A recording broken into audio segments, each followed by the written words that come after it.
Aujourd'hui, c'est jeudi et comme tous les jeudis, nous avons rendez-vous avec la santé et c'est Mouhamadou Oumfa, notre collègue qui est là, co-présentateur de l'émission Votre Santé, Votre Avenir, diffusée donc sur VOA Afrique et nos chaînes partenaires. Bonsoir Mouhamadou. Bonsoir John. Alors aujourd'hui, nous parlons de cancer, le cancer dont les chiffres augmentent et le Centre international de recherche sur le cancer a publié hier un rapport qui tire la sonnette d'alarme. Que peut-on en retenir ?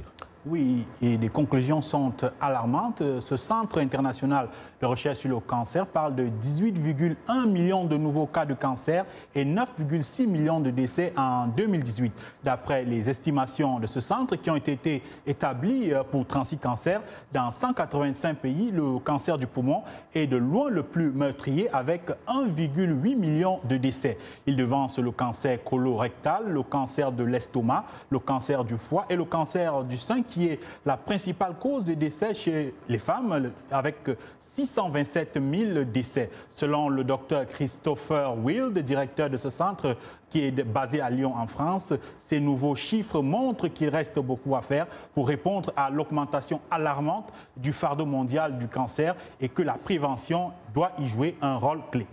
Alors, pourquoi y a-t-il tant de cas de cancer? Quels sont les facteurs, n'est-ce pas, qui risquent et comment les prévenir? Oui, en fait, le rapport en parle. Selon le rapport, l'augmentation des cancers est due à plusieurs raisons, comme par exemple la croissance démographique, le vieillissement, la hausse des facteurs de risque tels que le tabagisme, l'obésité, le manque d'exercice physique, une alimentation déséquilibrée. C'est exactement d'ailleurs ce que nous a confié un cancérologue. Il s'agit du docteur Adama Ly, que nous avons joint depuis Paris. Regardez. Connaître les facteurs de risque du cancer qui sont communs à tous les types de cancers, c'est-à-dire le tabagisme, l'alcool, les déséquilibres alimentaires, quand il y a trop de sucre, trop de gras, trop de sel et pas assez de fruits et légumes. Il y a l'obésité et la sédentarité, donc qui sont des facteurs de risque qui sont évitables.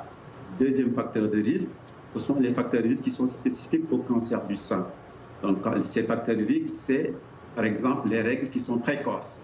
Vous avez la ménopause qui est tardive.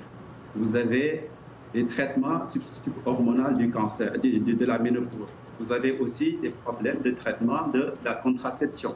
Donc, tout ça, ce sont des risques qui sont avérés, qui sont connus et pour lesquels il faut faire des dépistages précoces.